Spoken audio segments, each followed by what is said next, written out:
Jean-Philippe Cyr, chef réputé vegan québécois, est derrière moi en train de signer des autographes de son dernier livre, La cuisine de Jean-Philippe. Qui est cet homme qui veut partager le véganisme au reste de la population? Allons le voir. Si on réussit à se rendre.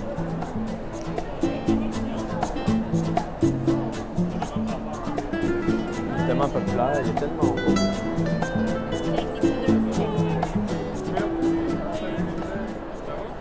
Tout le monde le veut.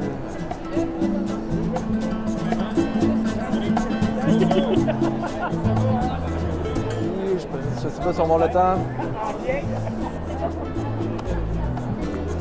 Parce que je pense que Jean-Philippe Cyr, c'est devenu le nouveau Justin Trudeau des selfies.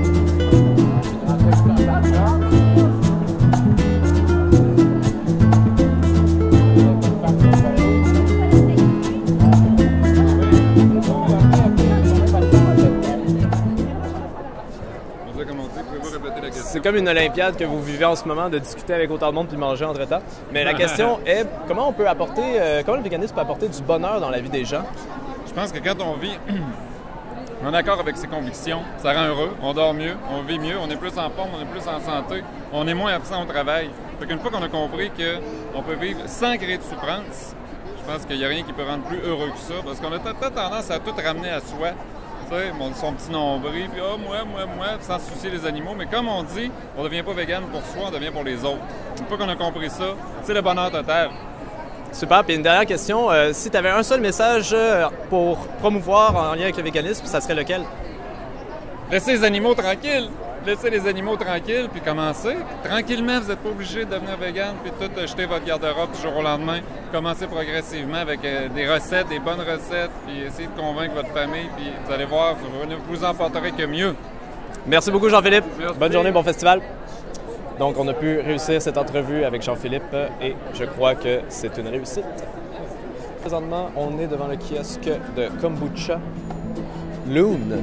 Et différentes sortes de kombucha sont offerts. Le kombucha, c'est de la fermentation de thé avec des champignons. Ça donne des boissons vivantes, donc ça aide le flux intestinal. Au goût, c'est sucré, parce qu'on peut ajouter toutes sortes de saveurs, mais ça dépend vraiment des compagnies de kombucha. On peut les rendre pétillants également.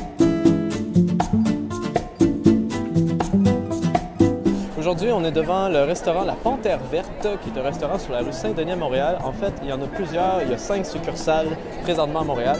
On va aller voir quel genre de produits ils nous offrent. Bonjour! On aimerait savoir, c'est quoi La Panthère Verte exactement? La Panthère Verte, c'est une société, c'est un restaurant. En fait, c'est une chaîne de restaurants, 6 restaurants à Montréal. Donc, on est une chaîne de restaurants éco-responsable, bio et vegan. Donc, tout ce qu'on utilise est compostable. Donc, les contenants en plastique pour le to-go, les stickers également, c'est compostable. Le carton est compostable ou recyclable. Puis, on veut essayer de montrer qu'on peut faire une chaîne de restaurants fast-food sans nécessairement tasser le côté genre ami de la planète. Bonjour! C'est quoi exactement que vous offrez en ce moment? Nous autres, c'est de l'huile d'olive 100% biologique. Ça s'appelle Molon Navé. Ça vient de la région de la Laconie. C'est une année de récolte parce que dans la bouteille, c'est vraiment des olives de 2018. C'est une huile d'olive qui n'est pas filtrée, fait que c'est vraiment la crème de la crème d'huile d'olive. Extra vierge, extraction à froid. Puis toutes les olives viennent vraiment d'une région qui est la région qui a les conditions idéales pour la production d'huile d'olive. Ici est le marché Gousta. C'est un magasin qui est situé dans le marché Jean Talon à Montréal. Ça fait quand même plusieurs temps qu'elle a été ouverte et elles offrent énormément de produits comme des saucisses végétaliennes, du seitan végétalien, énormément de produits à base de fausse viande. On va aller voir un peu quel genre de recettes ils utilisent. Est-ce que je peux goûter? Oui, pas de problème. Ah, ça a l'air tellement bon ça! C'est la nouvelle, c'est avec du nouveau fromage. OK. Puis il y a aussi le pizzaroni qui n'est pas encore sorti dans les épiceries. Wow! Donc c'est bon. Merci.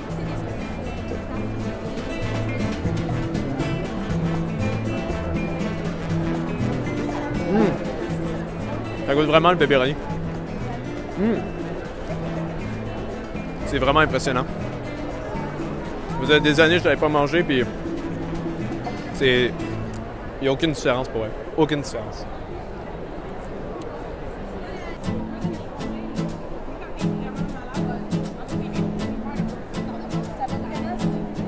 Bonjour, j'avais des questions. Je veux savoir, ça fait combien de temps que vous existez, dans le fond? Ça fait 2 ans et demi que Tonic existe. Oui, puis est-ce que vous êtes situé à Montréal? Oui, on est situé, en fait, notre atelier est sur le plateau Mont-Royal. On regarde présentement pour s'ouvrir une boutique. Ah, super. Puis est-ce que c'est vous qui faites vos produits maison par vous-même dans votre atelier? Oui, en fait, on crée du branding à la recette, la production, l'emballage. On fait tout, Geneviève et moi. Super. Puis c'est quoi qui est le plus populaire comme produit? Est-ce que vous avez un produit vedette? On en a eu, au fil du temps, ça change. En fait, nos baumes, on a un onguent pour les douleurs musculaires qui a été très populaire. Ces temps-ci, c'est très... on a un inhalateur décongestionnant qui est très populaire. À la mode également, notre nouveau produit Shampoing en barre, qui est notre nouveau grand vendeur. Puis qu'est-ce qui fait qu'un produit est végétalien dans les cosmétiques? Si je suis pas au courant de pourquoi c'est végétalien? En fait, souvent, ce qui va être utilisé pour solidifier, pour remplacer la gelée de pétrole, des produits plus chimiques, si tu veux, ça va être de la cire d'abeille. Donc, nous, on va utiliser des cires végétales, donc à base de candélila, de carnauba. Voilà. Donc, ça, c'est les produits les plus communs, si tu veux, là, dans le végétalien versus non végétalien. Bien, je vous remercie beaucoup. Ça a l'air vraiment très intéressant. C'est vraiment joli, tous les savons. Merci beaucoup. Ça fait plaisir. Bonne journée. Nous sommes présentement devant Hot & Mills, une crèmerie à base de lait d'avoine. Donc, on va aller voir toutes les saveurs qu'ils sont prêts à nous offrir. Tarte à la citrouille, café, fudge au chocolat, gâteau aux pommes, caramel, biscuits au beurre d'arachide, chocolat, brownies au fudge Rocky Road, tarte aux pêches et chocolat et mûr. Énormément de chocolat. J'adore le chocolat. Thank you. Très sucré, très léger, c'est proche d'une boisson glacée et pas du lait, c'est pas gras. Mais pour les gens qui sont intolérants aux produits laitiers, là, c'est vraiment une belle texture. J'approuve.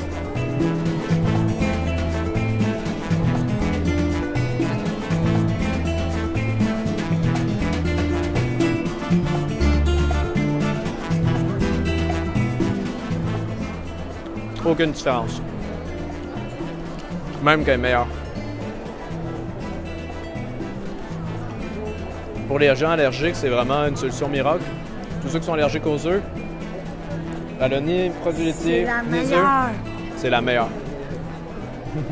Il y a beaucoup de hippies qui nous parlent de kimchi, mais du kimchi, c'est quoi? On s'est toujours posé la question-là. C'est une genre d'épice asiatique. Ça vient-tu des Indes? On ne sait pas, mais on va aller demander pour être sûr de savoir c'est quoi. C'est quoi du kimchi exactement? C'est quoi du kimchi Ouais. exactement? C'est le mets national en fait de la Corée. Donc, ah oui, c'est un entrevue Oui, enregistrée, absolument. en plus. Donc, en fait, c'est le mets national de la Corée. C'est un chou chinois qui est fermenté avec un piment gochugaru, en fait, qui est un piment un petit peu fort, mais qui ne brûle pas la bouche non plus. Nous, on a un kimchi végétalien. Donc, au lieu d'avoir la pâte de poisson, de la pâte de crevette, comme il y a traditionnellement dans le kimchi, on utilise des algues marines qui viennent de la Gaspésie.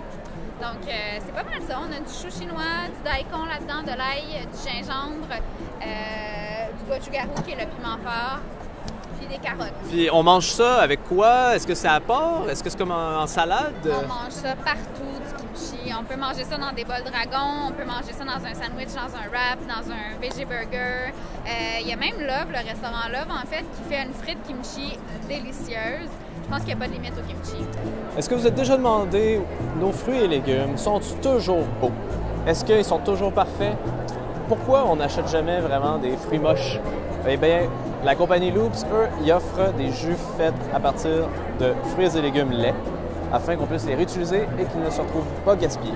On va aller y goûter. J'aimerais ça savoir pourquoi porter à la rescousse des fruits et légumes.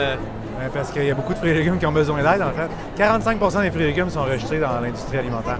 C'est énorme. Tout ce qu'on fait pousser, il y en a presque la moitié qui est jeté, finalement. C'est quand même fou. C'est vraiment fou. Puis c'est quoi exactement vous faites? Vous faites des jus à partir de ces fruits-là? Mais nous, on est une entreprise d'économie circulaire. Finalement, on regarde qu'est-ce qui est en surplus dans l'industrie. On fait des jus pour l'instant qui sont avec les surplus de fruits.